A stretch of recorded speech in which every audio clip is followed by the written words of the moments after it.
การล้างหน้าอาบน้ำแต่งตัววันเริ่มต้นใหม่อย่าได้วันกลัวอย่าได้คุณมัวกังบนโศกคอน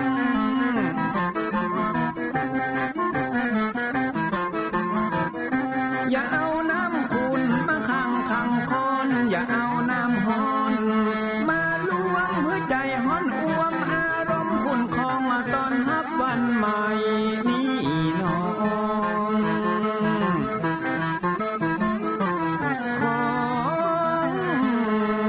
ได้น้อมเอานำทำคำสอนของพระชินวรประเสริฐเลิศล้ำ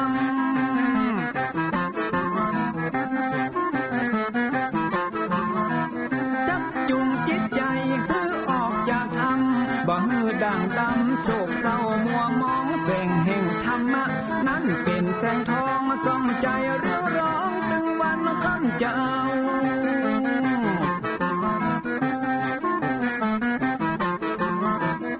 เอาศีลมานำเอาธรรมมาเฝ้าเพื่อจิตใจเฮาจุ่มเย็นฝ่าฟันทุกเห็นต่อไปหน้าจะบ่ไหววันแต่เนิ่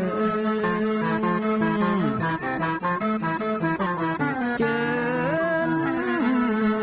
พี่น้องมาฟังรายการธรรมะเบิกบานตอน6 โมงเจ้า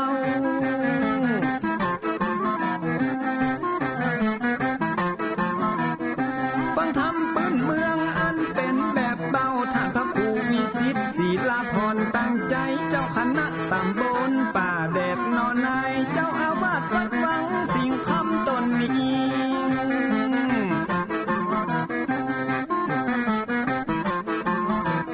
อนุรักษ์ของเก่าล้านนาก่อนกี่คือลูกหลานเฮาตี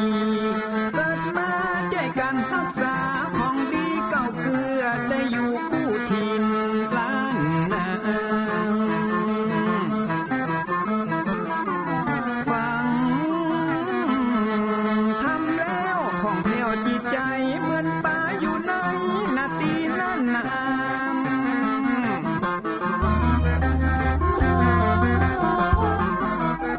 เหมือนไม้สลีอันมีไม้กำเหมือนเสืออยู่ธรรมดงดอยคุณ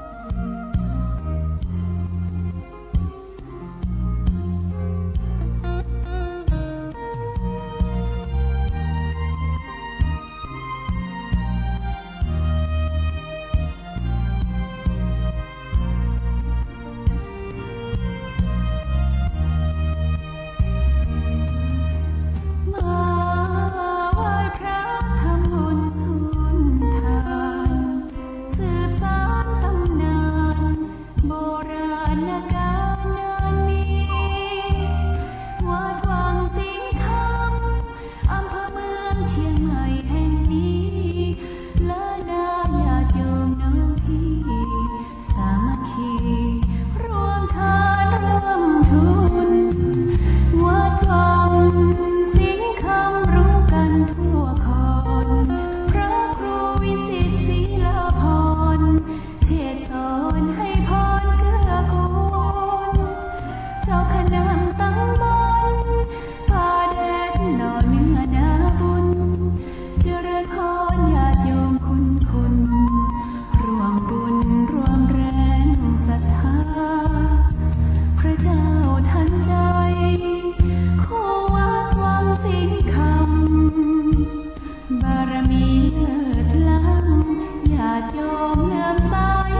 ยกมือ10 นิ้วกราบนอบน้อมยังพระติรัตนเกี่ยวเจ้าต่าง3 ประการอันมีพระพุทธพระธรรมพระสงฆ์อันเป็นสรณะที่เปิงที่เคารพนับถืออันสูงสุดในชีวิตกราบคารวะแด่ไตรไวยสาปารมีธรรมพระมหาเถรานุเถระเจ้าคณะพระสังฆาธิการภิกขุสงฆ์สามเณรจุตนจุองค์อันหมายมีพระเดชพระคุณหลวงปู่พระธรรมมังคลาจารย์ที่ปรึกษาเจ้าคณะภาค7เจ้าอาวาสวัดพระธาตุเจ้าสีจอมตองพระเดชพระคุณหลวงป่อท่านเจ้าคุณพระเทพโกศลที่ปรึกษาเจ้าคณะภาค7เจ้าอาวาสวัดศรีโสดาพระอารามหลวงพระเดชพระคุณหลวงป่อท่านเจ้าคุณพระธรรมราชานุวัตรเจ้าคณะภาค6เจ้าอาวาสวัดพระแก้วจังหวัดเชียงรายพระเดชพระคุณหลวงป่อท่านเจ้าคุณพระธรรมเสนาบดีรองเจ้าคณะภาค7เจ้าอาวาสวัดพระบรมธาตุเจ้าดอยสุเทพเป็นต้นเป็นประธานครูบาอาจารย์ภิกขุสงฆ์สามเณรจุตนจุองค์ด้วยความเคารพขอเจริญสุขเจริญปอนกับบรรดาพอออกไม่ออกศรัทธาญบุญพุทธศาสนิกชนทุกท่านวันนี้ก็ขอน้อมต้อนรับทุกท่านเข้าสู่รายการมรดกธรรมกำเมืองต่างสถานีวิทยุกระจายเสียงพระพุทธศาสนาแห่งชาติและสังคมคลื่นเพื่อการศึกษาพระพุทธศาสนาและวัฒนธรรมออกอากาศที่สถานีวิทยุวัดฝ่ายหินตำบลสุเทพอำเภอเมืองจังหวัดเชียงใหม่สถานีวิทยุวัดหนองกายตำบลสันปะยางอำเภอแม่แตงจังหวัดเชียงใหม่สถานีวิทยุบริการสาธารณะวิทยุล้านนา CM77 วิทยุอินเทอร์เน็ตล้านนาเชียงใหม่สถานีวิทยุพระพุทธศาสนาจังหวัดเชียงรายตลอดจนวิทยุชุมชนเสียงตามสายตามวัดวาอารามตามหมู่บ้านต่างๆที่ได้ร่วมกันเผยแผ่นำธรรมคำสอนสู่ญาติโยมรายการนี้ดำเนินโดยอาตมาภาพพระครูวิสิทธิ์ศรีลาภรณ์เจ้าคณะตำบลป่าแดดเจ้าอาวาสวัดวังสิงห์คำใต้ตำบลป่าแดดอำเภอเมืองจังหวัดเชียงใหม่เป็นผู้ดำเนินรายการน้อมนำสาระธรรมคำสอนมาพบมาปะกับญาติโยมทั้งหลาย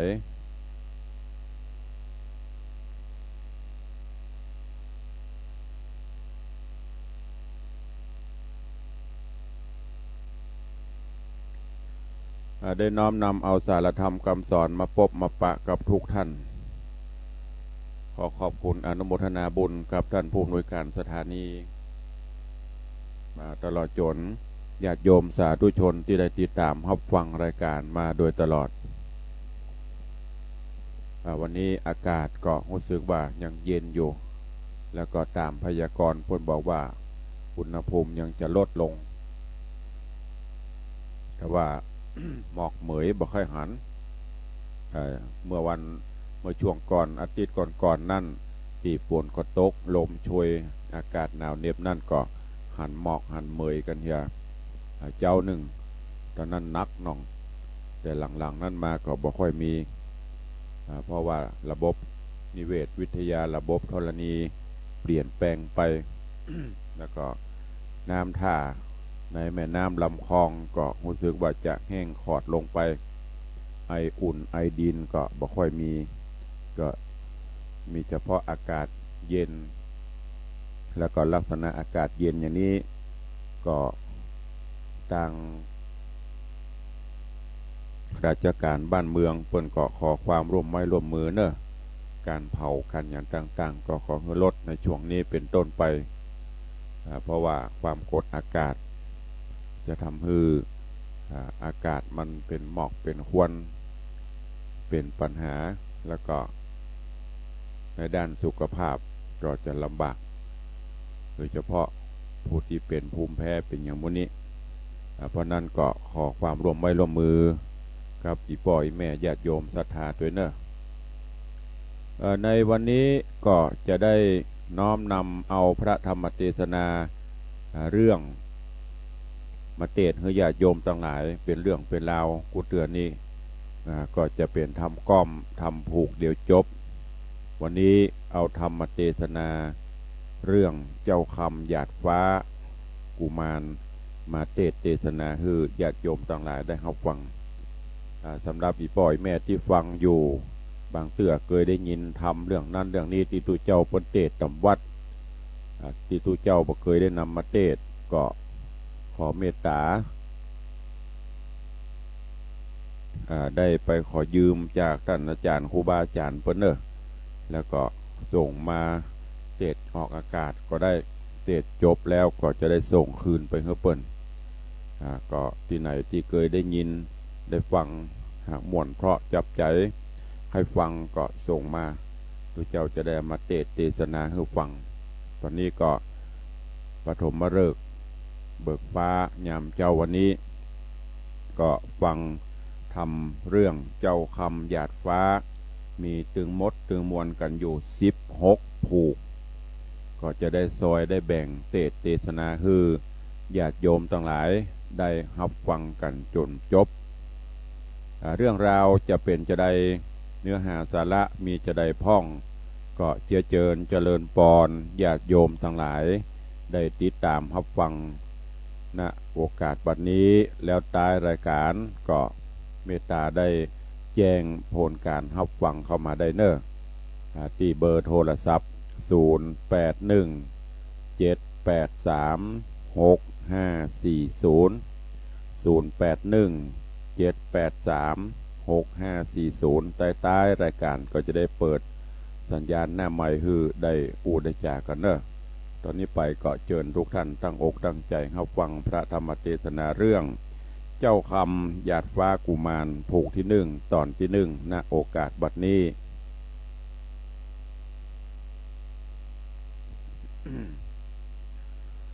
นะโม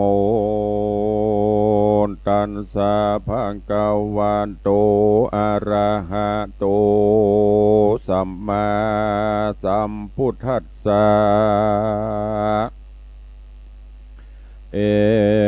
วัมเมสุตังเอกังสัมปัญญังภะคะวะวิหะรันโตภิกขุนังกะถังอารัมมาอารัมภะอิมังจาตะกังกะเทสิติสาทะโวฟังดูราสัพปุริสะตังหลายต่างยิ่งใจหน่อยใหญ่ผู้มากไฟต่างบุญอันจักหนุนส่งโยเฮอได้อยู่เจยบานจริงเฮอตานเขานามวัตถุพรำปัจจัยสินดวงใส58ได้โกดแขวดกับโตนตัดกังบนมวลหมู่อันมีอยู่เก่งหามน้อมนำมาอย่างตุปะบุภาลาจาดวงดอกเข้าตอกดอกไม้ลำเตียนหับสินเตียนฟังธรรมจุงดาจำบทบาทอย่าฮือขาดหายนีฟังดีแต่ใส่จักได้ปัญญาอย่าได้เจียนจากรรมสูบสาบควรทำจากเป็นกรรมตัวถอยติดจองหอยตัวไปจะใครบอกเราฮือหูเก้าขี้ยาถึงการนาในโลกว่ายอมมีสุขทุกโศกสูญการ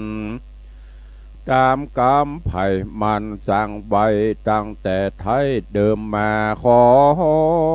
มูลลาดศรัทธาจุภูมวลโบจุงพรำหูยาวไปหอมจิตใจเมียดมันติดสอดดันตามธรรมบัดนี้แดเตเอกังสมัยยังเมตน้อยสมัยยะกาละคาบนึ่งใส่พระที่ไวทะโรงยานพงสามร้านยังจูในแก้วกูเรื่องงามจือว่าเจตวันณอารามพองแผ่วนอกเวียงแก้วสาวัตถี ยะถาและมีเมื่อใดดังอันตะตาในกาละนันเล่าอันว่าภิกขุเจ้าทั้งหลายดังมานั่งใหญ่มวลหมู่พร้อมนาอยู่ธรรมสภาดังปกติมาบอกขาดเปื่อฟังโอวาทคำสอน แห่งพระจินนวรที่ไว้บอบเวนไว้วันใดก็จะไขเก้าเหตุเพื่อจักหือพระเจ้าเตสนาว่าอาวุโสดูกะลาต้านตั้งหลายเฮยหนุ่มเท้าข้านี้กึดเล่าสังกาว่าคนนั้นนามวลหมู่ต่างไหลมาสู่สัพพัญญูยกมือจูดน้อมไปโคดเข้าไกลฟังธรรมพระองค์คำตูนโยดก็ภายโพดคุณนาไขขี้ญาบอกกล่าวเฮือหูข่าวกองดีได้เว้นนีตังบาปอันกระยาบจุประการปานดังเตวตัดหานยศใหญ่ปี้นางนาไทยยะโสทลาเป็นญาติกาแต่เล่าใจกำเศร้ามัวดำบอกไปฟังธรรมน้อมไปสังยังบาปใบฮึกนาปองคาพระสัทธาบอกขาดมาหลายชาติหลายโหนพระเจ้าโตนเลิศแล้วก็ยังกาดแก้วมันพายบาปตัวไปตอบสายได้ตกหายอเวจีสะโวยตุกขีหลายหลากได้ลำบากเครื่องกาม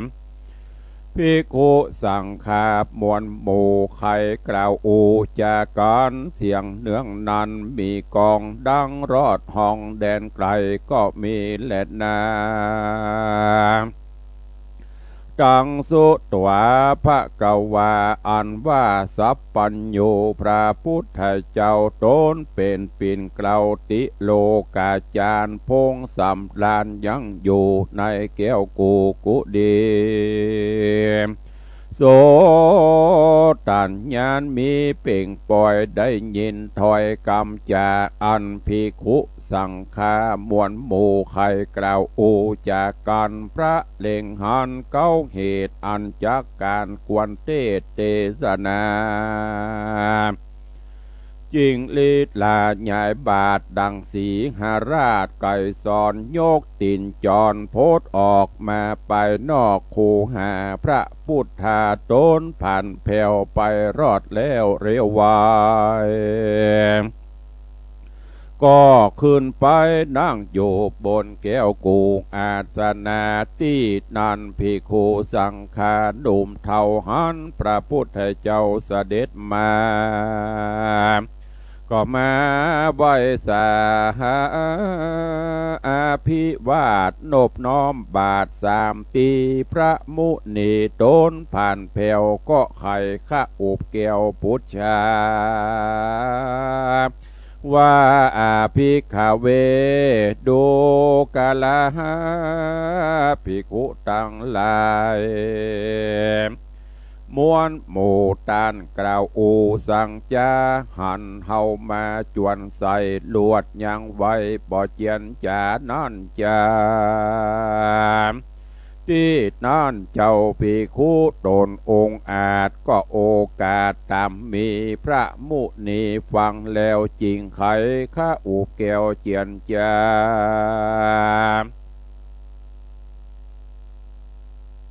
ว่าเตบัดตัดนั้นนาบาปใบปองเวนไข้ตัวเฮาบาปบอบเบาจองกองลงสู่ห้องอเวจีสะเวยทุกขีลำตี้บ่ใจจัดนี้บัดเดียว เมื่อเฮาเตียวโลกกว้างพงก่อสร้างสมปานเต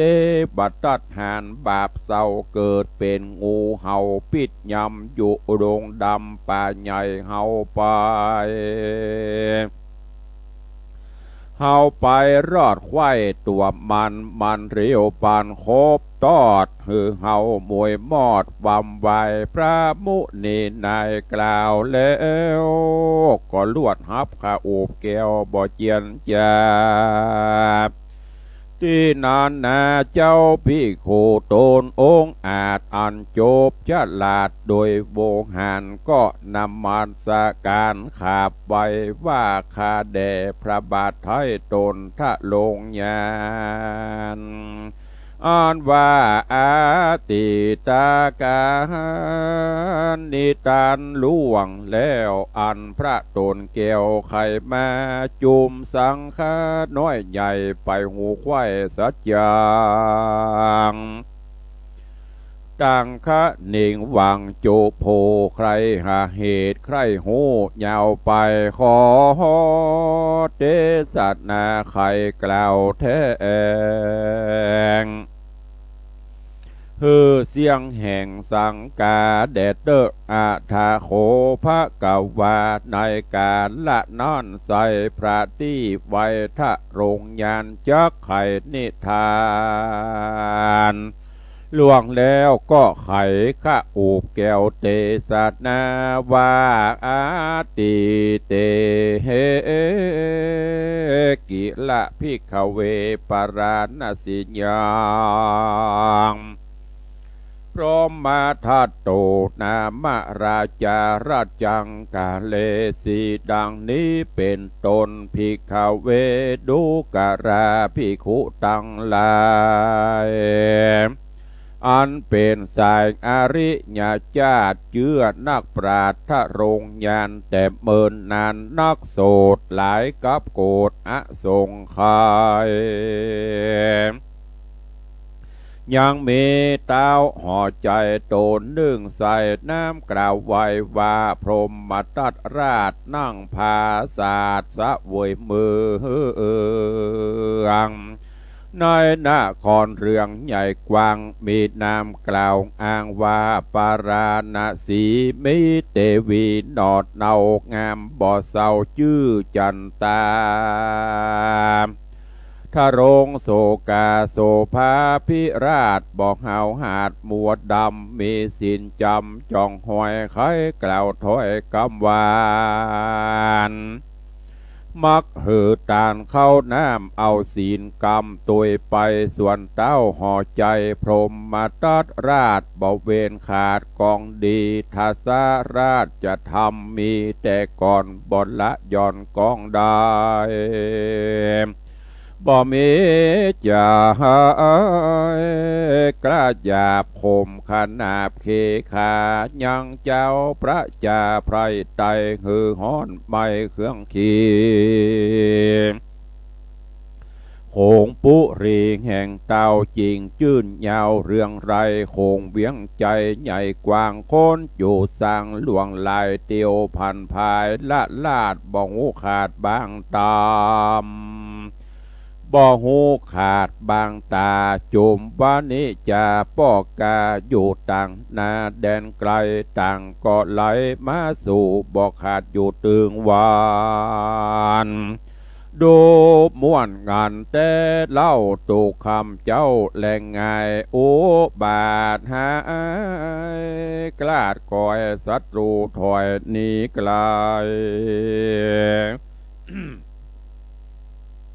ของมิตรในอยู่หันโจรบอดดันดาวีจ้างมามีลายแหลกวัวควายแพร่เลือดตาในต้งนามีเข่าค้นหนุ่มเท่ายิ่งใจ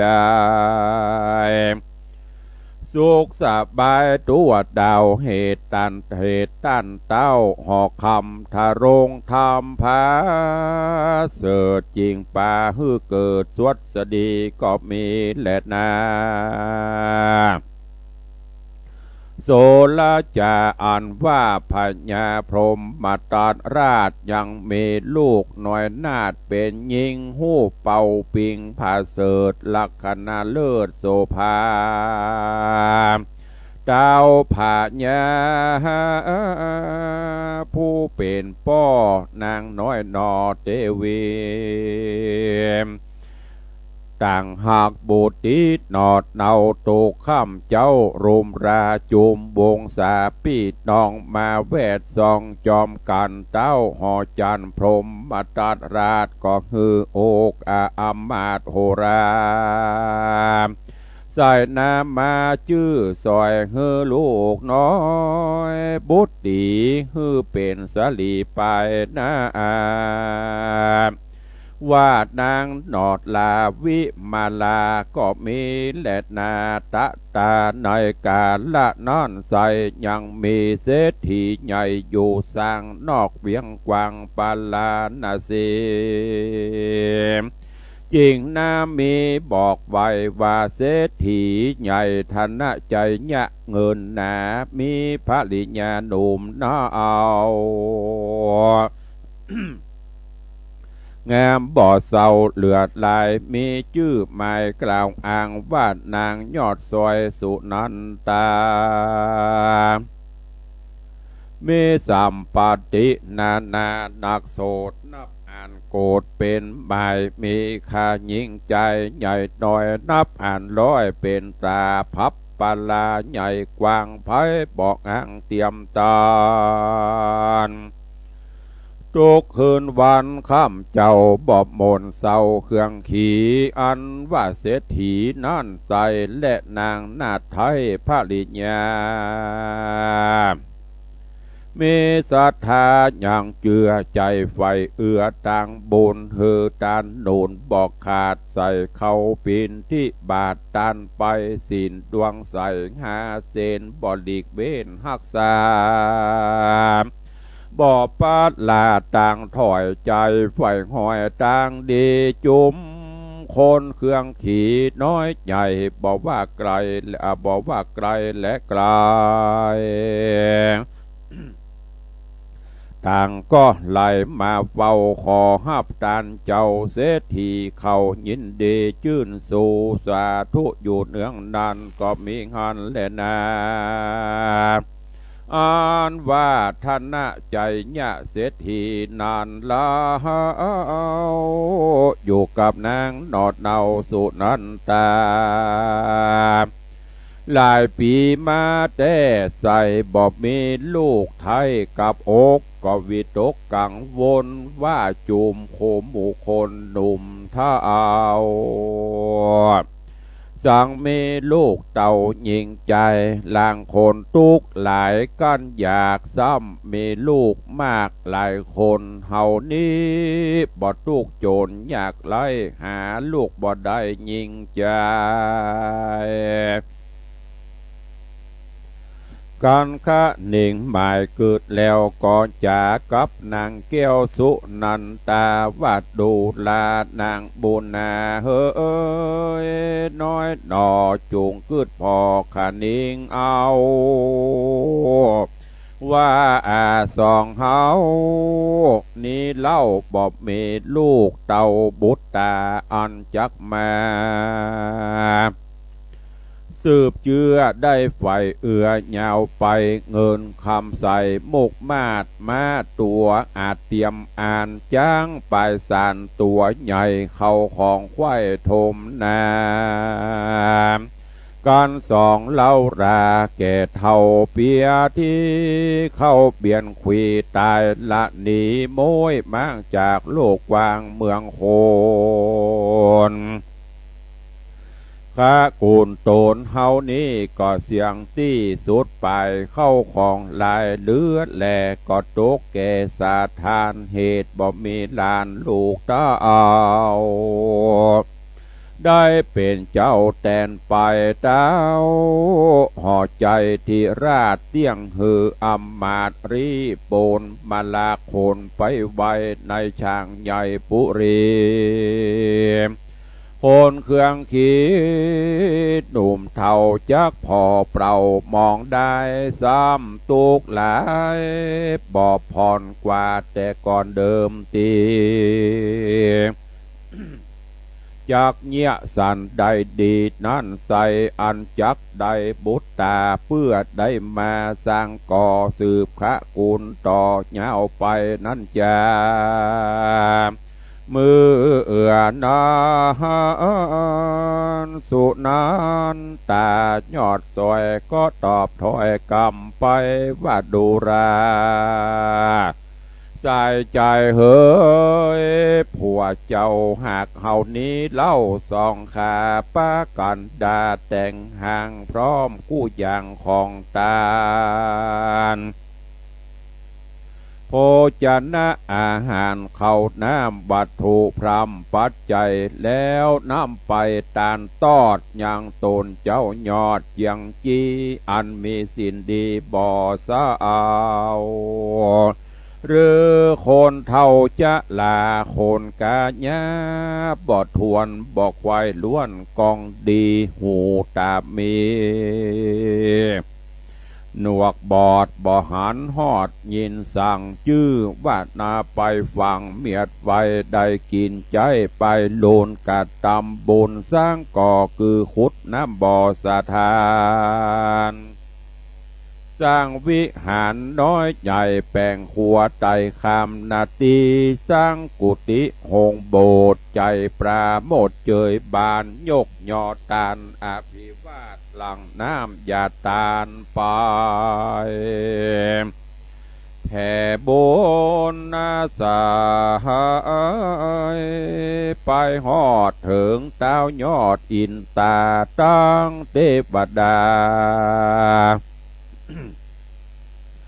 บนฟ้าตั้งเต้าบุญกราพญาพรหมพระญายมมาราชแล้วโอกาสพาธนาขอเอาบูตาน้อยหนอไว้สืบต่อยาวไป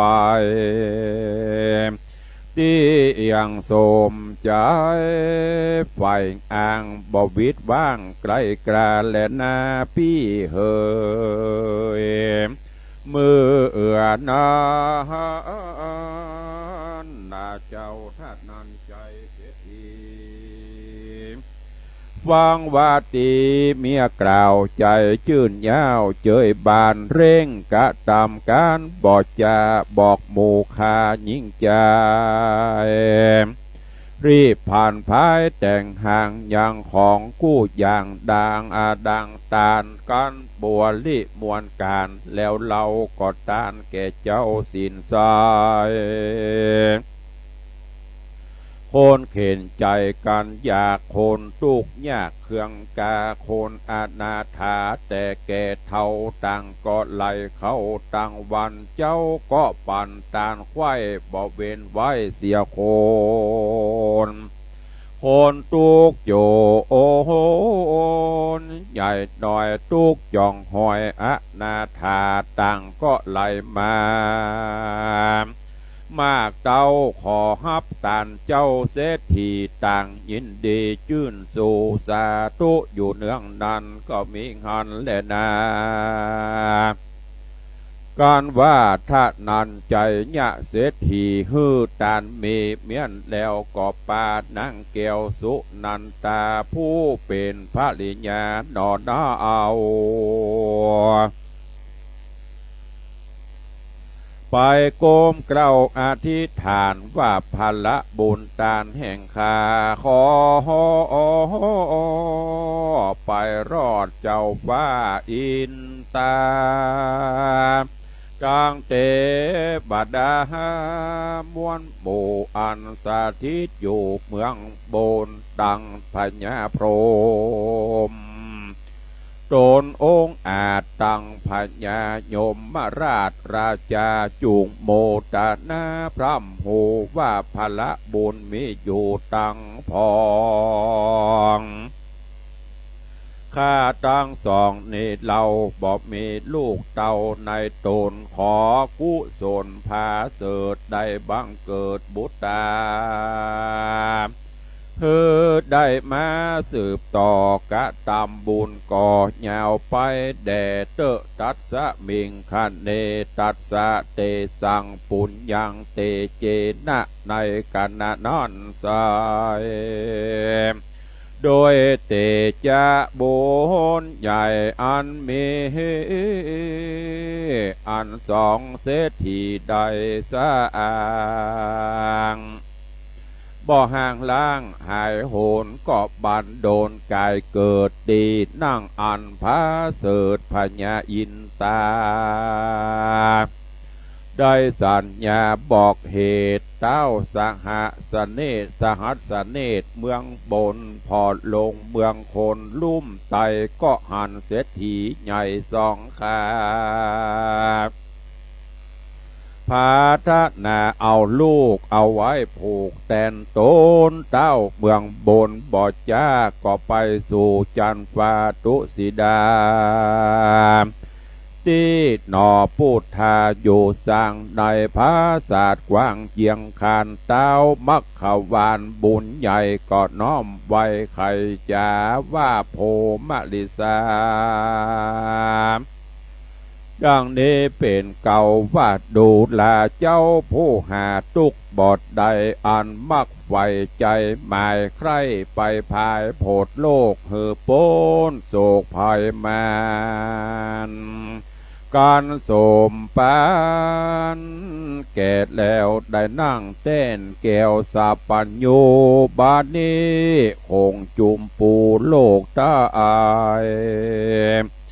มีเศรษฐีใหญ่สองขาใครใดบูตาหนอดเนื้อไว้สืบเชื่อขะกูลขอดหนอทะลงกูลโยดโยดได้ภายโพดเมตตาจากตุสิดาเตต้องลงสู่ห้องเมืองโคนเอาปฏิโสนกำเนิดในต้องนางผู้พาเสดสุนันตานอกปาลาเมืองใหญ่ปั๊มเปงสร้างไว้สมปานแถมปานละมีญาณกว้างใหญ่ฮือปันใดตรัสพญาแดเตนามืออนานหนอโพธิญาณบุญใหญ่กันเต้าไทยอินตากล่าวอาราธนาจองขอลงสู่ห้องปัทวีข้าเน่งมีกึดแล้วใจผ่องแผ้วเจยบานหนอโพธิญาณกลิ่นกูเต้าดักอยู่สันดีเต้าผู้มีบุญใหญ่กันเต้าไทยเมืองโบนหูวาดหนอตาสาปนโยดจักไปโพดสัตตาก็ไวสากมกล่าวลาพระหนอเจ้าคืนสู่ในที่อยู่แห่งตนและนา ตาในกาลานอนใสปราที่ใบบุญนาก็ไกลกลากลอยกลาดจากภาศาสตร์เมืองบนลงสู่เมืองโคนเขตห้อองเข้าสู่ตองของนางสุนันตายามเมื่อจักดาไกรุ่งนางก็คุงฟันหันควนอัศจรรย์แต่ใสว่ายังมีเจ้าไทยเมืองบนมาสู่เมืองคนไวว่องยืนอยู่หน้าปองเบ่งจรถ้าลงอาพรเสื้อผ้างามใจจ้านานามสองมือกำหน่วยแก้วงามเลิศแล้วใสสะลีมีรัศมีใบวาดแล้วโอกาสจะถามเป็นกำงามอ่อนอ้อยว่าดูแลนางยอดซอยเฮย หน้าไทยการใคร่ได้คำดีจุงอันจุลีกลมกล่าวฮับไว้เล่าบัดเดียวกันจะเลียวกล่าวแล้วก็รีบกราดแกล้วไปสู่ยังที่อยู่เมืองโบน แล้วบานโดนไหววาดคือคำหยาดจากฟ้าปันนางดอดลาสุนันตานางบุญนาก็มาถอดไว้ ก็มากอดไว้แล้วเทพไทยเมืองโบนก็หายโหนไปจากลาละพรากหายตานางบุญนาสะดุงสติฟุ้งตกใจเลงแล่ไปภาพไว้บ่หันคำก้อนใหญ่ดวงดีก็ไขบาตีเรียกร้องสะนันกองเกหามว่าอันคำขาเลิศแล้วสั่งกลาดแกล้วหนีหายแล้วนางบุญภายก็สะดุ้งตื่นรีบลุกขึ้นหมื่นตา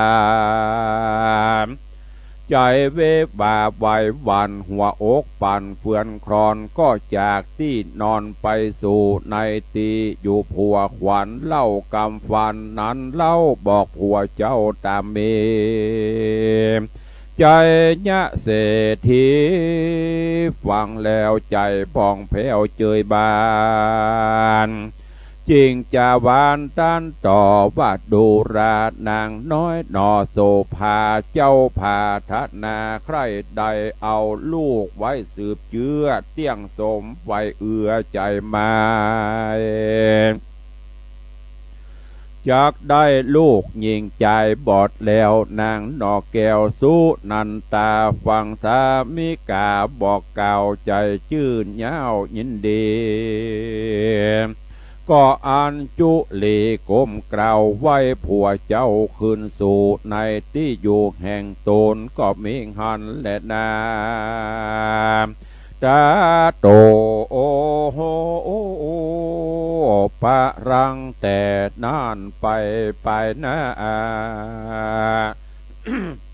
นางนอดลาสุนันตาก็ทะรงขับพาต้องใหญ่10 เดือนไข่ถึงตันนางบุญทันนอดนาเอาก็พาสูตรใดลูกเต่าเป็นใจ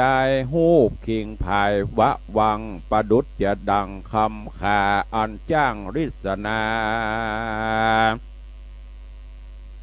อันจ้างฤทธนาผู้เท่าเอาใส่เบาเอาไฟคำในไหลระเรือได้ร้อยเตื้อปันตีเป็นคำดีสะอาดเหลื่อมวาดต่อตาอุปมานั้นเราผู้เป็นลูกเต่าเศรษฐีมีรูปดีแต่ใส่หากจะเพียบไว้สะมือกันผู้ใดหันหักมากต่างออกปากเจอโจมว่าเจ้าอุดมยอดซอยบุญบอดน้อยนำนาพิตามันดาเวทเฝ้าวงศาเขาใหญ่ใหญ่ต่างมีใจชื่นสู่จากล่าวอูกำวานว่าเจ้ากุมารน้อยหน้าเตี้ยงเป็นเชื้อชาติทะรงกุลจักได้เปิ้งบุญย้อนเจ้าทุกค่ำเจ้าสวดสดีใจยะเศรษฐีผู้เป็นป้อจักใส่ชื่อนอบุตตาก็ขาดนิ่งหาเหตุเก้าอันเหตุว่านางนอดเนาฟันหันว่าคุณสวานวิเศษเอาคำตีบเตดเมืองโบนมาสู่เมืองโคนลุ่มไตปันเฮอนางนาไทยสุนันตาจริงใส่จือบูตานอละว่าเจ้าคำหยาดฟ้ากุมารก็เมการเพื่ออันและนาตาโตป ปะหลังลำดับนั่นไปนาเจ้าคำหยาดฟ้ากุมารมีใบหญ้าการใหญ่ขึ้นมาอายุควาย10 ปีเกิดใจมีใครสอดเสาะเหียนยอดศาสตรศิลป์อันเป็นเจียงจินพาเสดเฮอบังเกิดสวัสดีเฮอเป็นสะลีไปนาบ่เฮอตำจ้าสาบมันดังกำขานแต่ใส่ไข่กล่าวไว้ยังมีว่ามีวิจาดีกับตนเป็นมงคลเลิศแล้วปากกับปากาดแก้วไพญามบอกเครื่องกากันอยากดังมีสัมปติมากเรือลายคนยิงใจฮักขอดบลาทอดเล่าลาคนบ่มีวิชากับตนก็มักเมาวนต่างถอยปลาต่ำก้อยเครื่องคิดหน่อมุนีบุญใหญ่ขันนิงไข่ไปมา ก็ไปทูลสาท่านตอบบอกกับพ่อเศรษฐีกับนางตังบุญมีแม่เจ้าฮือหูเก้าความนายว่าดูแลใส่ใจเฮ้ยพ่อแม่ลูกมีใจแผ่เจยบานใครเฮียนมนคานวิเศษศาสตราเพศนานากับตาภาษาผู้เท่าตังดังคนเล่าลือกันว่าอยู่ในดงตันเถื่อนทองโค้งเขตต้องแดนไกลขอใส่ใจพ่อแม่ได้พายแผ่โปร่งวางเป็นตังลูกเต่าได้เฮียนเก้ากองดีแดดเตอะตังสุตวาในกาละนันเราเสียทีเจ้าตังสองได้ยินลูกมาปองกล่าวท้อยก็ตกใจบ่อน้อยเครื่องขี่ไขว่าตีต้านต่อว่าดูราลูกน้อยนอสายใจ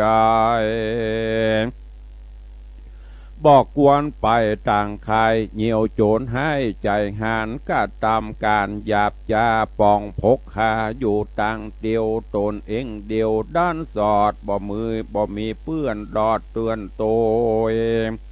บ่มีเปื้อนตัวตามจะเคราะห์หามอุบาทมาตองปาตัวตันซอดโด่งตันกระยาบมาก้อนกาบเอากินจางเป็นดินแก้มแห่ยากนักแก่ดงดอนเจ้าเกยนอนในห้องในเถื่อนทองหนาวเย็น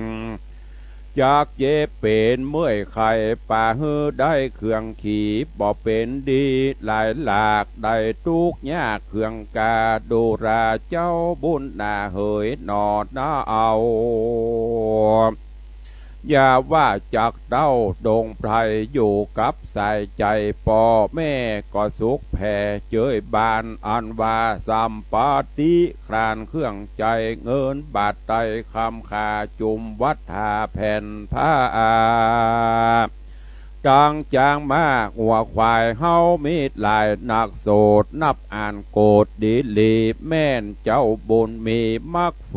จักใจใจตั้งวาน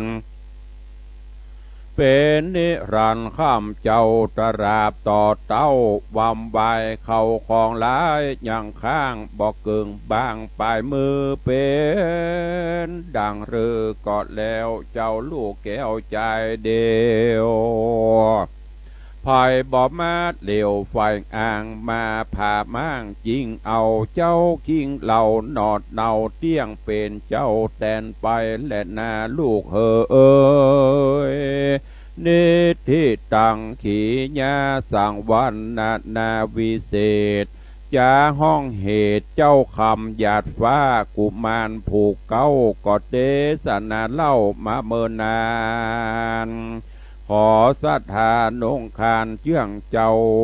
จูงทาเฝ้าดาฟังยังผูกทวนซองไปยังแล้วเตื้อ ผูกนี้ไฟเอือไว้เจ้าอีก่อนและนาก็บังโคมสมเด็จสเด็จวันนี้ก็ฟังพระธรรมเทศนาพื้นเมืองเหนือเรื่องเจ้าคำหยาดฟ้าก็กำลังเริ่มในต้นผูกแรกผูกเก้าอยู่จบไป1ผูกวันผูกก็จะได้สรุปเรื่องราวให้ฟังเพื่อที่จะได้ปฏิติประต่อเนื้อหาสาระธรรมเนอะถ้าสรุปหรือว่ารวบวันนี้วันผูกมันจะบ่ได้ปฏิติประต่อกันวันผูกทุกเจ้าจะได้ก่อนเทศก็จะได้เอาเรื่องราวในวันนี้สรุปให้ฟังแล้วก็จะได้เทศนาต่อไปเป็นผูกไปจนจบครบ16ผูกเนอะวันนี้หลังจากที่เขาได้ฟังทำก้อมทำข่าวกันมาทำก้อมมาหลายวันนี้ก็เริ่มเป็นเรื่องสลับสับเปลี่ยนกันก็กำลังเริ่มอยู่ตอนนี้เจ้าคำหยาดฟ้าเกิดมาละก็จะได้ไปห่ำไปเฮียนละกำลังจะขออนุญาตพ่อแม่ไปห่ำไปเฮียน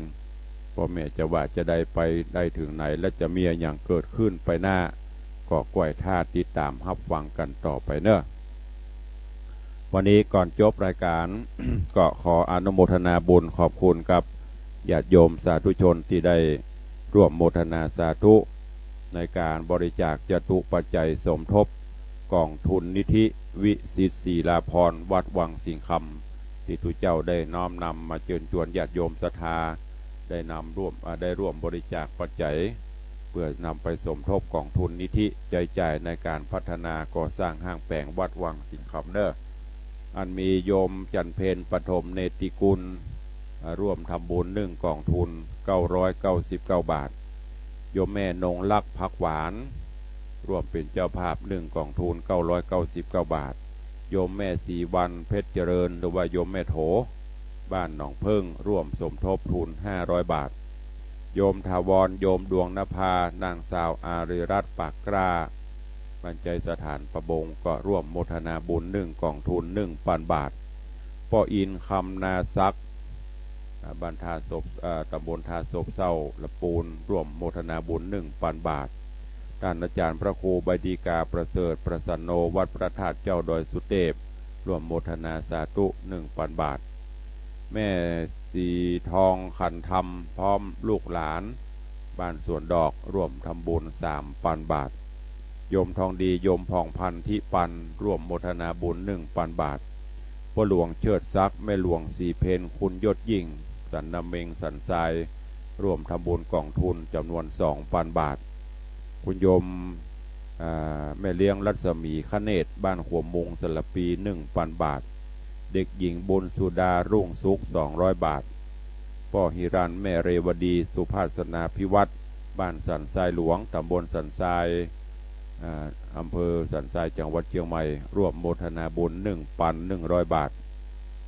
คุณโยมจริงชัยโยมละเย็นสั่งการ 1,000 บาทแม่วันดีขันสุยะร่วมโมทนาบุญ 1,000 บาทแม่บัวทองคำลิ่ม200 บาทพ่อหลวงเดชแม่หลวงไพรินนายธีรพงศ์กันทวงศ์ผู้ใหญ่บ้านหมู่1บ้านตาศพแม่ค่าห่างดง 1,000 บาทขอบคุณอนุโมทนาบุญสำหรับท่านที่ร่วมทำบุญสมทบกองทุนนิธิท่านที่ร่วมตั้งแต่1กองทุนขึ้นไปทางวัดก็จะได้มอบวัตถุมงคลเป็นพระสิงห์เนื้อทองสำริดขนาด5 นิ้วหรือรูปเหมือนสารูปครูบาเจ้าศรีวิจัย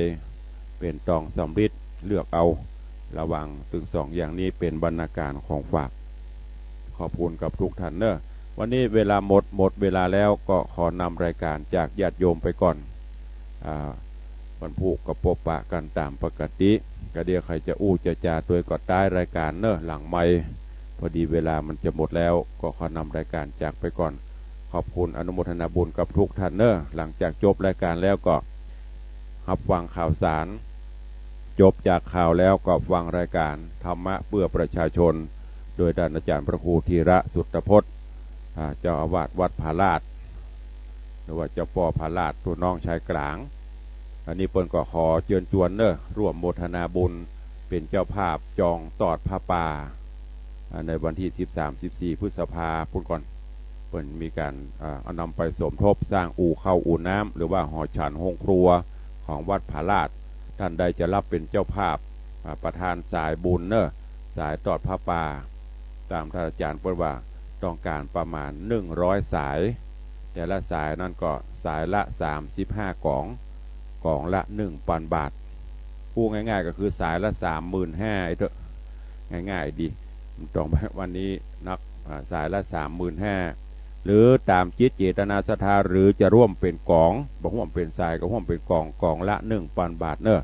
ติดต่อแจ้งความจำนงได้ที่ท่านอาจารย์พระครูธีระสุตพจน์ตุปีมหาสง่าเฮาวัดผาลาดเพิ่นจะนำไปสมทบสร้างอู่ข้าวอู่น้ำเนอะหลังจากนั้นก็ฟังรายการเสียงจากชุมชนประแดงและสันทรายหลวงน้องชายกลางเป็นลำดับไปขอความสุขสวัสดีบังเกิดมีกับทุกท่านเนอจัตตาโรธรรมาวัฏันติอายุวันโนสุขังพลัง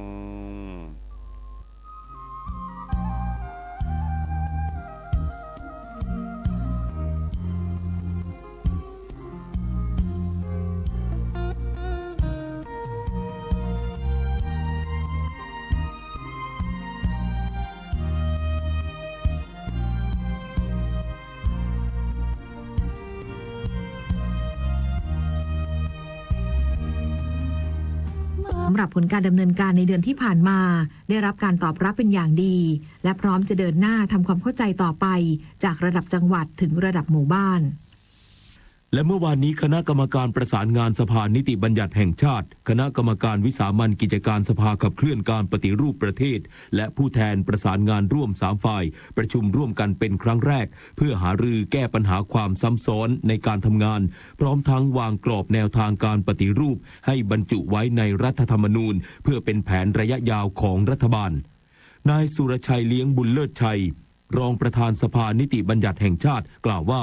การประชุมร่วมกันเป็นครั้งแรกของหน่วยงานข้างต้นเพื่อให้เกิดการประสานงานร่วมกันอย่างมีประสิทธิภาพเพราะที่ผ่านมาเกิดปัญหาการทำงานซ้ำซ้อนกันจึงต้องหาทางแก้ไขเพื่อให้งานเดินหน้าตามโรดแมพที่วางไว้โดยเฉพาะการปฏิรูปและกฎหมายสำคัญที่ต้องพิจารณาให้แล้วเสร็จรวมทั้งปรับการทำงานของคณะกรรมาธิการต่างๆให้สอดคล้องกันมีความก้าวหน้าเห็นผลเป็นรูปธรรม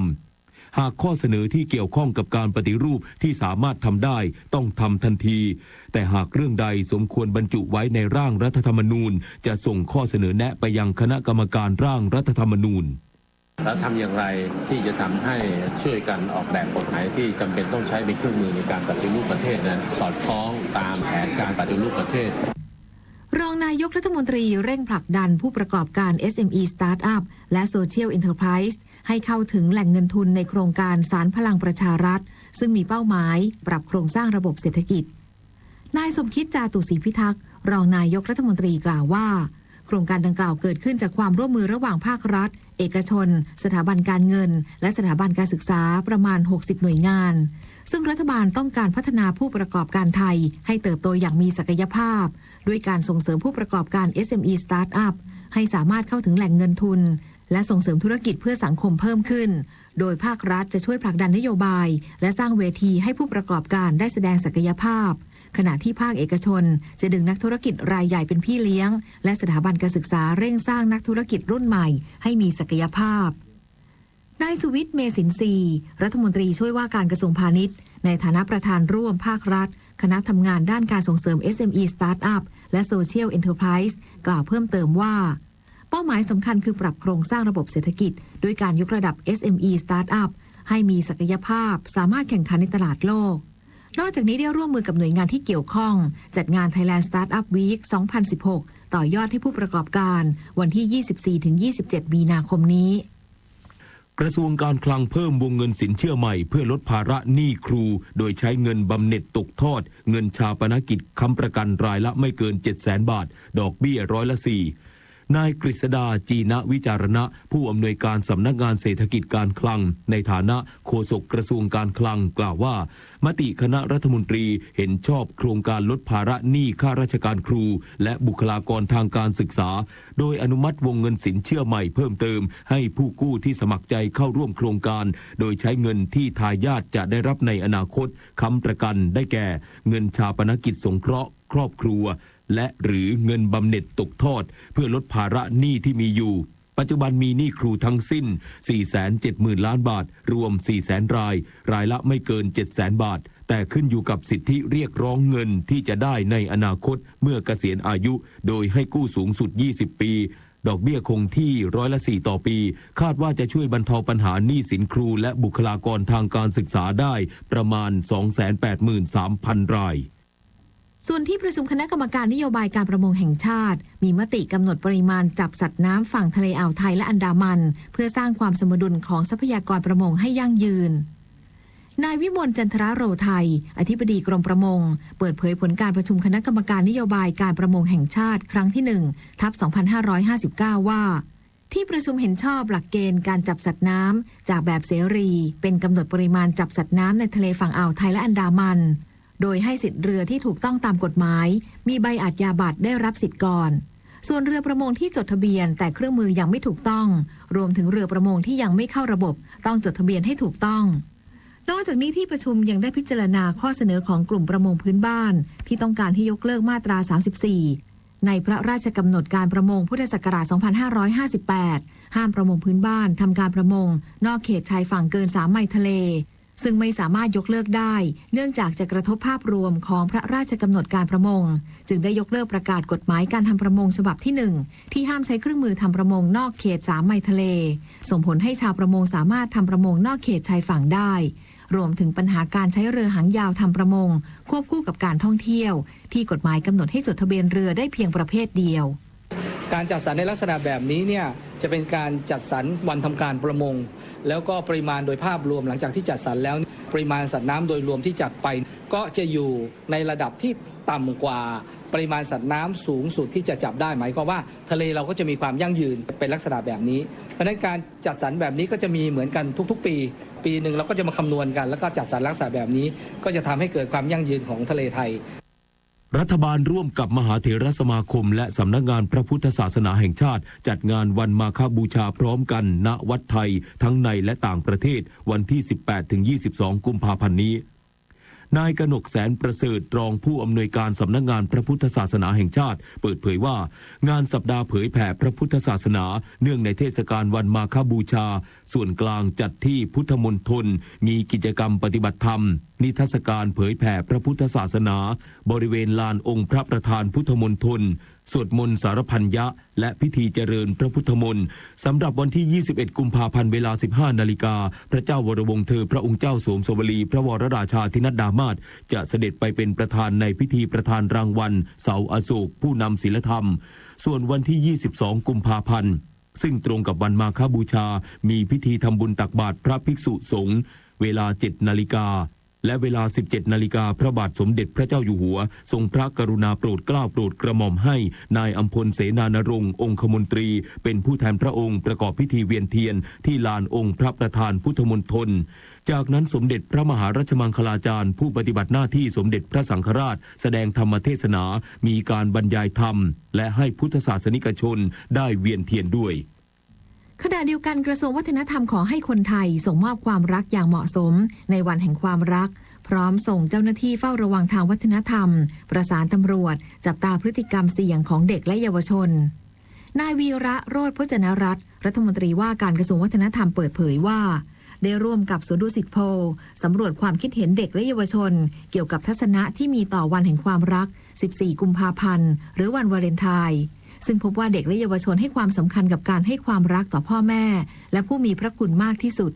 ดังนั้นกระทรวงวัฒนธรรมจึงกำหนดแนวทางการรณรงค์ให้คนไทยมอบความรักและความห่วงใยต่อคนที่รักทั้งพ่อแม่ญาติพี่น้องครูอาจารย์รวมถึงผู้ด้อยโอกาสทุกกลุ่มโดยแสดงออกทางกายด้วยการบอกรักการไหว้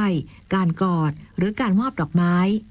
นอกจากนี้ยังมอบหมายให้สำนักเฝ้าระวังทางวัฒนธรรมจัดทำสปอตรณรงค์วาเลนไทน์เดย์รักออกแบบได้เผยแพร่ให้ความรู้และสร้างความตระหนักด้านวัฒนธรรมการแสดงความรักในวันวาเลนไทน์อย่างถูกต้องผ่านสถานีโทรทัศน์ต่างๆและสังคมออนไลน์ตลอดจนเปิดสายด่วนวัฒนธรรม1765แจ้งเหตุและรับเรื่องร้องเรียนจากประชาชนทั่วประเทศขณะเดียวกันสำนักงานตำรวจแห่งชาติออกมาตรการคุมเข้มป้องกันเหตุอาชญากรรมและรักษาความปลอดภัยในวันแห่งความรักพันตำรวจเอกกฤษณะพัฒนาเจริญรองโฆษกสำนักงานตำรวจแห่งชาติกล่าวว่าช่วงวันที่ 12-14 กุมภาพันธ์นี้จะเพิ่มความเข้มงวดในการดูแลพื้นที่ล่อแหลมที่อาจจะเกิดอาชญากรรมและภัยคุกคามทางเพศอาทิสถานบริการสถานบันเทิงโรงแรมม่านรูดสวนสาธารณะแหล่งมั่วสุมหรือที่ชุมนุมของเด็กและเยาวชนตลอดจนจัดชุดสายตรวจตั้งจุดตรวจค้นสิ่งผิดกฎหมายและตรวจวัดแอลกอฮอล์หากพบการกระทำความผิดให้ดำเนินการตามกฎหมายอย่างเคร่งครัดนอกจากนี้หากพบเห็นเด็กและเยาวชนที่ตกเป็นเหยื่อถูกล่อลวงประพฤติตนไม่เหมาะสมหรือสถานประกอบการกระทำผิดกฎหมายสามารถแจ้งเบาะแสทางสายด่วน191หรือ1599ตลอด24 ชั่วโมงเน้นการตรวจวัดแอลกอฮอล์เพื่อเป็นการป้องปรามการกระทำผิดที่เกิดขึ้นแล้วก็มีการให้ชุดมวลชนสัมพันธ์นะครับลงไปเผยแพร่ประชาสัมพันธ์การเฉลิมฉลองงานวันวาเลนไทน์นะครับให้มีคุณค่าให้บชปสนะครับเข้มงวดนะครับในการปราบปรามเรื่องยาเสพติดส่วนการปรับอัตราภาษีบุหรี่เพื่อลดนักสูบหน้าใหม่ส่งผลให้มีรายได้เข้ารัฐ 10,000 ล้านบาทแต่ไม่พบสัญญาณการกักตุนนายสมชายภูลสวัสดิ์อธิบดีกรมสรรพสามิตกล่าวว่าการปรับอัตราภาษีสรรพสามิตบุหรี่ทั้งราคาและปริมาณซึ่งมีผลตั้งแต่เมื่อวานนี้ยังไม่พบสัญญาณการกักตุนแต่ได้ประสานเจ้าหน้าที่ตำรวจและทหารตรวจสอบตามชายแดนอย่างเข้มงวดเพื่อป้องกันบุหรี่หนีภาษีทั้งนี้การปรับขึ้นภาษีสรรพสามิตบุหรี่เนื่องจากรัฐบาลไม่ต้องการให้เกิดผู้สูบหน้าใหม่เพิ่มขึ้นเพราะเป็นการทำลายสุขภาพทำให้ต้องใช้มาตรการทางภาษีเข้ามาดูแลโดยมีรายได้เพิ่มขึ้นจากการปรับภาษีบุหรี่อีก 10,000 ล้านบาทส่งผลให้ภาพรวมการจัดเก็บภาษีสรรพสามิตบุหรี่ในปีงบประมาณนี้เพิ่มเป็น 70,000 ล้านบาทวันนี้สถานีวิทยุกระจายเสียงแห่งประเทศไทยความถี่819กิโลเฮิรตซ์ในระบบ AM ถ่ายทอดเสียงการประชุมสภานิติบัญญัติแห่งชาติครั้งที่ 9/2559 ห้องประชุมอาคารรัฐสภาถนนอู่ทองในเขตดุสิตกรุงเทพมหานครตั้งแต่เวลาประมาณ 10 นาฬิกาจนเสร็จสิ้นการประชุมต่อจากนี้ไปขอเชิญรับฟังไทยคู่ฟ้าครับรัฐบาลเร่งดำเนินโครงการเพิ่มความเข้มแข็งของเศรษฐกิจฐานรากตามแนวทางประชารัฐเพื่อพัฒนาโครงสร้างพื้นฐานกระตุ้นการลงทุนในระดับชุมชนผ่านกองทุนหมู่บ้านและชุมชนเมืองโดยจะสนับสนุนเงินทุนจำนวน 79,556 กองทุนละไม่เกิน 500,000 บาทเพื่อใช้ในการลงทุนด้านโครงสร้างพื้นฐานภายในชุมชนอาทิการทำยุ้งฉางชุมชนโรงตากพืชผลทางการเกษตรโรงสีชุมชนโรงงานผลิตปุ๋ยประจำชุมชนและดำเนินกิจกรรมที่เป็นประโยชน์ต่อการส่งเสริมศักยภาพในการประกอบอาชีพและความเป็นอยู่ในชุมชนทั้งนี้รัฐบาลคาดว่าโครงการดังกล่าวจะส่งผลให้กองทุนหมู่บ้านและชุมชนเมืองมีการลงทุนจำนวน 35,000 ล้านบาทภายในระยะเวลา6เดือนเพื่อกระตุ้นเศรษฐกิจในระดับฐานรากส่งเสริมความเข้มแข็งให้แก่ชุมชนและภาคการเกษตรที่มีความสำคัญในการขับเคลื่อนและพัฒนาเศรษฐกิจของประเทศไทยต่อไปครับร่วมเดินหน้าประเทศไทยกับสำนักโฆษกสำนักเลขาธิการนายกรัฐมนตรีจะต้องให้ทุกคนได้ร่วมกันช่วยกันร่วมกันออกกำลังกายกำลังใจเพื่อชาติบ้านเมืองรอดพ้นอันตรายได้พระราชดำรัสพระบาทสมเด็จพระเจ้าอยู่หัวพระราชทานแก่คณะบุคคลต่างๆที่เข้าเฝ้าทูลละอองธุลีพระบาทถวายพระพรชัยมงคลเนื่องในวันเฉลิมพระชนมพรรษาณศาลาดุสิตดาลัยสวนจิตรลดาวันจันทร์ที่ 4 ธันวาคม พุทธศักราช 2549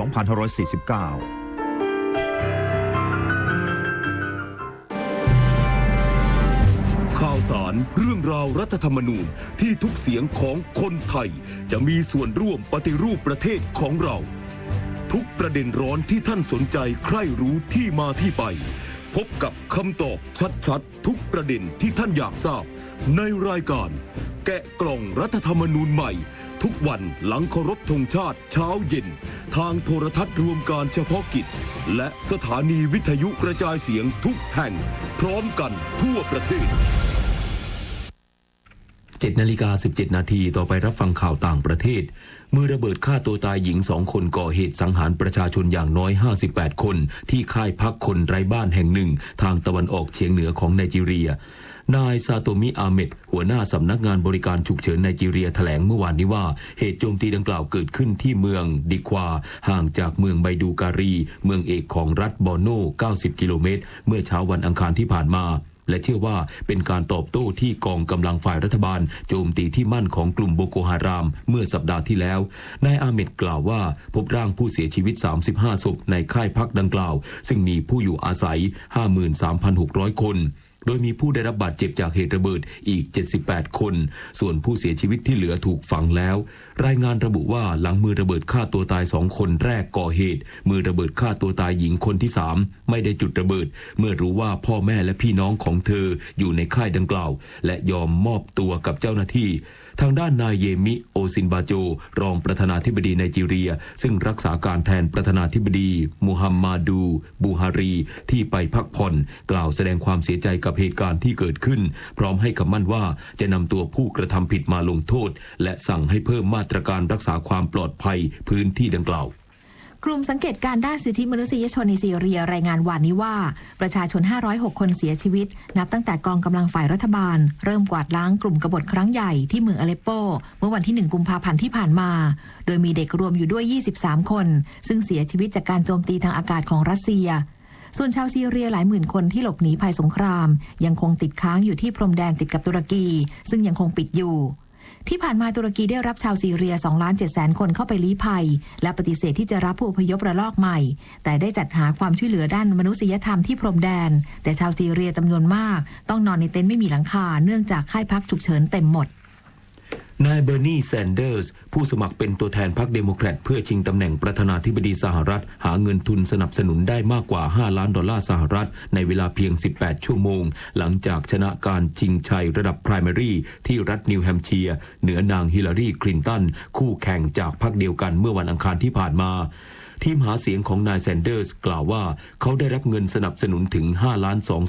สหรัฐซึ่งนับเป็นสถิติสูงสุดจากการหาเงินดังกล่าวได้ภายในไม่ถึง1 วันโดยนายแซนเดอร์สได้รับคะแนนเสียง60%ส่วนนางคลินตันได้รับเพียง38%ซึ่งห่างกันมากในการชิงชัยระดับไพรมารีครั้งแรกต่อไปรับฟังข่าวกีฬาค่ะแบดมินตันนานาชาติในรายการ Princess สิริวัณวลี Thailand Master ซึ่งเป็นการแข่งขันระดับกลางปีโกชิงถ้วยประธานพระเจ้าหลานเธอพระองค์เจ้าสิริวัณวลีนารีรัตน์พร้อมเงินรางวัล4 ล้านบาทที่นิมิบุตรภายในสนามกีฬาแห่งชาติประเภทคู่ผสมการแข่งขันในรอบที่3เดชาพลพัววรานุเคราะห์กับทรัพย์สิริแต้รัชนะชัยชนะคู่ของนิพิษพลพวงพัวเพชรกับจงกลพันธ์กิติธารากูล2-0 เกมวเดนอิสระกับสาวิตรีอมิตรพ่ายชนะคู่ของฮ่องกง2-1 เกมขณะที่สุดเขตประภากมลกับสลาลิชุนทองคำชนะคู่ของสิงคโปร์2-0 เกมส่วนการแข่งขันในประเภทหญิงเดี่ยวบุษนันท์อึ้งบำรุงพันธ์มือ6ของรายการชนะเฉินเสี่ยวซินจากสาธารณรัฐประชาชนจีน2-0 เกมผ่านเข้าสู่รอบก่อนรองชนะเลิศพบไดนาไจอายุสตินจากอินโดนีเซียนิชาออนจินดาพลชนะลองซาเฟอร์จากสหรัฐอเมริกา2-0 เกมรอบต่อไปจะพบกับรัชนกอินทนนท์มือ2ของรายการที่ชนะสุภมาศมิ่งเชื้อ2-0 เกมส่วนการแข่งขันในประเภทชายเดี่ยวรอบที่3ธนงศักดิ์แสนสมบูรณ์สุขมือ12ของรายการชนะกวางกีโอจากเกาหลีใต้2-1 เกมการแข่งขันในรอบต่อไปจะพบกับคันลองแองกุสมืออันดับที่6จากฮ่องกงสำหรับการแข่งขันวันนี้จะเป็นการแข่งขันรอบก่อนรองชนะเลิศในทุกประเภทเริ่มการแข่งขันในเวลา 15 นาฬิกาซึ่งผู้สนใจสามารถซื้อบัตรเข้าชมได้ที่บริเวณอาคารกีฬานิมิบุตรสนุกเกอร์อาชีพเก็บสะสมคะแนนประจำปี 2559 รายการที่ 1 รายการแสงโสมสุพรรณบุรีครับชิงเงินรางวัล1 ล้านบาทการแข่งขันในรอบก่อนรองชนะเลิศใช้ระบบ4 ใน 7 เฟรม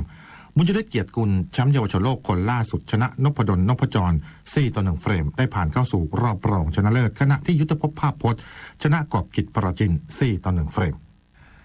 นายสกลวรรณพงศ์ผู้ว่าการกีฬาแห่งประเทศไทยเป็นประธานในการประชุมคณะกรรมการอำนวยการจัดการแข่งขันกีฬาเยาวชนแห่งชาติครั้งที่32หรือสุพรรณบุรีเกมส์ โดยการแข่งขันในปีนี้มีนักกีฬามากกว่า 13,000 คนจากทั่วประเทศเข้าร่วมการแข่งขันกำหนดแข่งขันระหว่างวันที่ 9 ถึง 19 มีนาคมขณะที่นายพิภพบุญธรรมรองผู้ว่าราชการจังหวัดสุพรรณบุรีกล่าวว่าขณะนี้จังหวัดสุพรรณบุรีได้เตรียมสนามการแข่งขันไว้แล้ว 51 สนามโดย 49 สนามกระจายแข่งขันในแต่ละอำเภอ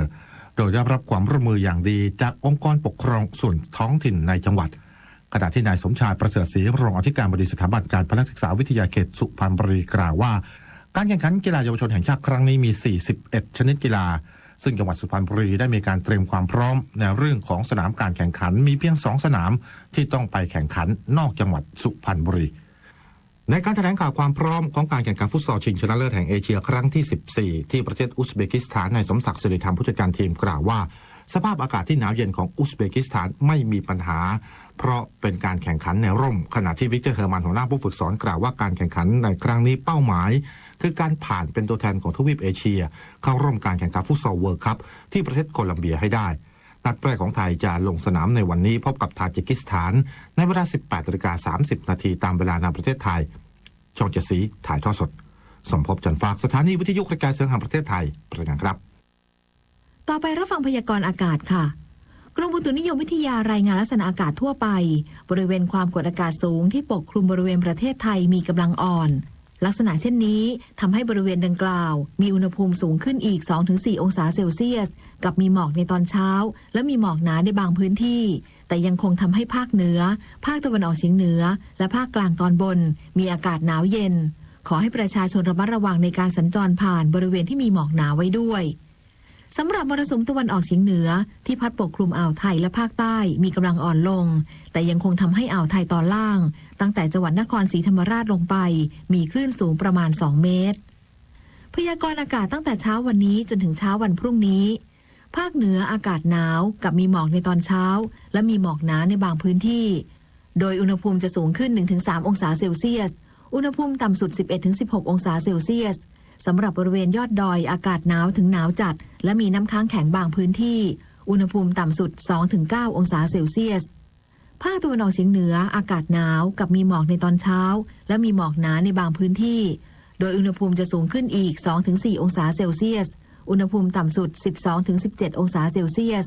สำหรับบริเวณยอดภูอากาศหนาวถึงหนาวจัดอุณหภูมิต่ำสุด 3-10 องศาเซลเซียสภาคกลางอากาศเย็นถึงหนาวกับมีหมอกในตอนเช้าและมีหมอกหนาในบางพื้นที่โดยอุณหภูมิจะสูงขึ้นอีก 1-3 องศาเซลเซียสอุณหภูมิต่ำสุด 15-18 องศาเซลเซียสภาคตะวันออกอากาศเย็นกับมีหมอกในตอนเช้าและมีหมอกหนาในบางพื้นที่โดยอุณหภูมิจะสูงขึ้นอีก 1-3 องศาเซลเซียสลมตะวันออกความเร็ว 15-30 กิโลเมตรต่อชั่วโมงทะเลมีคลื่นสูงประมาณ1 เมตรห่างฝั่งคลื่นสูง 1-2 เมตรภาคใต้ฝั่งตะวันออกมีเมฆบางส่วนกับมีฝนฟ้าคะนองบางแห่ง10% ของพื้นที่ตั้งแต่จังหวัดสุราษฎร์ธานีขึ้นมาลมตะวันออกเฉียงเหนือความเร็ว 15-35 กิโลเมตรต่อชั่วโมงทะเลมีคลื่นสูง 1-2 เมตรตั้งแต่จังหวัดนครศรีธรรมราชลงไปลมตะวันออกความเร็ว 20-35 กิโลเมตรต่อชั่วโมงทะเลมีคลื่นสูงประมาณ2 เมตรภาคใต้ฝั่งตะวันตกมีเมฆบางส่วนลมตะวันออกความเร็ว 15-35 กิโลเมตรต่อชั่วโมงทะเลมีคลื่นสูง 1-2 เมตรกรุงเทพมหานครและปริมณฑลอากาศเย็นกับมีหมอกบางในตอนเช้าและมีหมอกหนาในบางพื้นที่โดยอุณหภูมิจะสูงขึ้นอีก 2-3 องศาเซลเซียสอุณหภูมิต่ำสุด 20-22 องศาเซลเซียสสภาวะระดับน้ำในแม่น้ำเจ้าพระยาที่หน้ากองบัญชาการกองทัพเรือคำนวณโดยกรมอุทกศาสตร์กองทัพเรือวันนี้น้ำขึ้นเต็มที่เวลา 9:25 นาทีสูงกว่าระดับทะเลปานกลาง1 เมตร 21 เซนติเมตรและเวลา 19:29 นาทีสูงกว่าระดับทะเลปานกลาง1 เมตร 9 เซนติเมตรน้ำลงเต็มที่เวลา 3:33 นาทีสูงกว่าระดับทะเลปานกลาง63 เซนติเมตรและเวลา 15:30 นาทีสูงกว่าระดับทะเลปานกลาง39 เซนติเมตรวันนี้ที่ประภาคารกาญจนาภิเษกแหลมพรหมเทพจังหวัดภูเก็ตดวงอาทิตย์ตกเวลา 18:36 นาทีกรุงเทพมหานครดวงอาทิตย์ตกเวลา 18:21 นาทีรู้รักภาษาไทยโดยความร่วมมือของสำนักงานราชบัณฑิตยสภาและกรมประชาสัมพันธ์วันนี้เสนอคำว่าแข่งเรือแข่งแพแข่งได้แข่งบุญแข่งวาสนาแข่งไม่ได้ แข่งเรือแข่งแพแข่งได้ แข่งบุญแข่งวาสนาแข่งไม่ได้ เป็นสำนวนหมายความว่า แข่งกันด้วยกำลังย่อมทำได้ แต่การแข่งบุญบารมีและวาสนานั้นไม่มีทางแข่งได้สำนวนนี้สอนให้รู้จักประมาณความสามารถของตนไม่ควรอาจเอื้อมจนเกินตัวสำนวนนี้เปรียบกับการแข่งเรือซึ่งเป็นวิถีชีวิตของคนไทยที่อาศัยแม่น้ำลำคลองเป็นสำคัญประเพณีการแข่งเรือมีมาตั้งแต่สมัยโบราณจนถึงปัจจุบันเรือลำใดมีฝีพายที่พายได้เร็วกว่าก็ได้ชัยชนะไปสำนวนแข่งเรือแข่งแพอาจใช้ว่าแข่งเรือแข่งพายก็ได้ส่วนวรรคหลังที่ว่าแข่งบุญแข่งวาสนาแข่งไม่ได้นั้นคำว่าบุญหมายถึงกุศลกรรมที่ทำในชาตินี้ส่วนวาสนาหมายถึงผลบุญที่สั่งสมมาจากชาติก่อนคนที่มีบุญวาสนาเป็นคนที่สมบูรณ์พูนสุขด้วยลาภยศและฐานะหน้าที่เป็นที่นับถือของคนทั่วไปเช่นเขาทำบุญมาดีเธออย่าไปแข่งแย่งแข่งดีกับเขาเลยคำโบราณท่านว่าแข่งเรือแข่งแพแข่งได้แข่งบุญแข่งวาสนาแข่งไม่ได้ผู้มีคำถามเกี่ยวกับภาษาไทยสอบถามได้ที่ www.royin.go.th หมายเลขโทรศัพท์ 02-356-0466-70 หรือที่ 1111 และช่วงนี้เชิญรับฟัง1 นาทีกับกปทครับ การใช้รถใช้ถนนร่วมกันอย่างปลอดภัยนั้นนอกจากผู้ใช้รถต้องมีวินัยจราจรแล้วยังต้องระลึกถึงน้ำใจและมารยาทในการใช้รถใช้ถนนด้วยนะคะอย่างเช่นต้องไม่จอดบริเวณทางเข้าออกโรงพยาบาลหรือสถานที่สำคัญไม่ขับผ่านสี่แยกขณะที่ทางข้างหน้าติดขัดจนรถไม่สามารถเคลื่อนที่ได้ไม่ควรจอดรถคาสี่แยกเพราะส่งผลให้รถทางด้านอื่นนั้นติดขัดเป็นลูกโซ่ทางที่ถูกต้องเมื่อเห็นว่าในทางร่วมทางแยกมีรถขวางอยู่ไม่สามารถขับผ่านไปได้ต้องหยุดรอหลังเส้นให้หยุดจนกว่ารถคันข้างหน้าจะขับผ่านแยกไปจนมีที่เหลือพอให้ขับไปหยุดต่อท้ายได้โดยไม่กีดขวางการจราจรของรถในช่องทางซ้ายหรือขวาแต่ส่วนใหญ่แล้วจะดูแต่สัญญาณไฟเขียวอย่างเดียวแม้ว่าเหลือพื้นที่เพียงนิดเดียวก็ยังพยายามจะเบียดเข้าไปจนชิดจนบางครั้งนั้นเกิดการชนท้ายกันและเป็นการสร้างปัญหาการจราจรด้วยนะคะกรมการขนส่งทางบกเตือนการไม่หยุดรถเมื่อเห็นว่าทางข้างหน้าไม่สามารถผ่านไปได้จนทำให้กีดขวางการจราจรมีความผิดตามกฎหมายโทษปรับไม่เกิน500 บาทด้วยความปรารถนาดีจากกรมประชาสัมพันธ์และกองทุนเพื่อความปลอดภัยในการใช้รถใช้ถนนกรมการขนส่งทางบกค่ะสำหรับในช่วงที่ 2 ติดตามการสัมภาษณ์นายบุญธรรมเลิศสุขีเกษมผู้ว่าราชการจังหวัดยโสธรเรื่องการส่งเสริมเกษตรกรในพื้นที่ดำเนินชีวิตตามแนวพระราชดำริเศรษฐกิจพอเพียงค่ะความสามัคคีมีหลักมีรากฐานอยู่ที่ความเผื่อแผ่เมตตากันที่เรียกว่าเมตตาคือหวังดีต่อผู้อื่นหวังดีต่อกันและกรุณาคือช่วยเหลือซึ่งกันและกันถ้าแต่ละคนมีจิตใจที่จะเผื่อแผ่ต่อผู้อื่นแล้วเชื่อว่าทุกคนจะก้าวสู่ความเจริญรุ่งเรืองได้ไม่ทะเลาะเบาะแว้งกันและไม่ก่อความเดือดร้อนซึ่งกันและกันด้วยพระราชดำรัสพระบาทสมเด็จพระเจ้าอยู่หัวภัทรศรีวณิชชาชีวบรรณาธิการข่าวรัชดาตรงดีและบุญมาศรีมาศอ่านท่านกำลังติดตามรับฟังสถานีวิทยุกระจายเสียงพระพุทธศาสนาแห่งชาติและสังคมคลื่นเพื่อการศึกษา